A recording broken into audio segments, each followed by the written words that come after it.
बिस्मिल्लाहिर्रहमानिर्रहीम। नाज़रीन किराम, त्यौहार मजहबी भी होते हैं और सकाफ़ती भी। त्योहारों के साथ तारीख़ भी वाबस्ता होती है और लोगों की तफरीह भी। हम ये देखते हैं कि चंद सालों से पाकिस्तान में मजहबी त्यौहार तो बड़े जोश व खरोश से मनाए जाते हैं, लेकिन सकाफ़ती त्यौहार आहिस्ता आहिस्ता ख़त्म होते जा रहे हैं। बसंत भी एक त्यौहार था, गुज़श्ता हुकूमतों ने उस पर पाबंदी लगाए रखी, लेकिन हम ये देखते हैं कि पाबंदी लगाने के बावजूद तमाम साल पुलिस के छापे भी जारी रहते हैं, पतंगबाजी भी चलती रहती है और इंसानी जान का नुकसान भी होता रहता है। और ऐसा नुकसान होता है कि अगर इंसान वीडियोज़ देख ले तो एक दफ़ा दिल दहल जाता है। दूसरी तरफ हम ये देखते हैं कि पाकिस्तान में तो पाबंदी है, लेकिन दुनिया में पतंगबाजी होती है, बसंत मनाई जाती है और बसंत का त्यौहार बड़े जोश व खरोश से मनाया जाता है। आखिर इसकी वजह क्या है?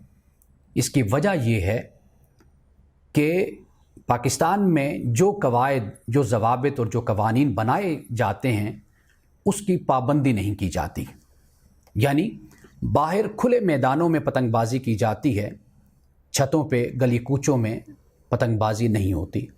इसी तरह एक आम धागा या एक डोर इस्तेमाल की जाती है, जबकि हमारे यहाँ धाती तार और इसके अलावा मुख्तलिफ़ किस्म की डोरें इस्तेमाल की जाती हैं कि जो अगर किसी इंसान के गले पे फिरे तो उसका गला काट कर रख देती है।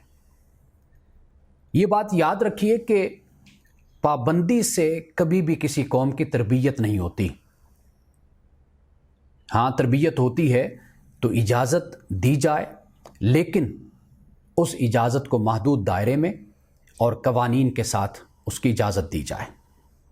हम ये देखते हैं कि पाबंदी के बावजूद भी ये सिलसिला जारी है, तो क्यों ना इस पहलू पर गौर किया जाए कि लोगों को इसकी इजाज़त तो दी जाए, लेकिन कवानीन, कवायद, ज़वाबित और महदूद दायरे में इसकी इजाज़त दी जाए, ताकि एक तरफ त्यौहार भी ज़िंदा रहे और दूसरी तरफ इंसानी जानों का तहफ़्फ़ुज़ भी रहे।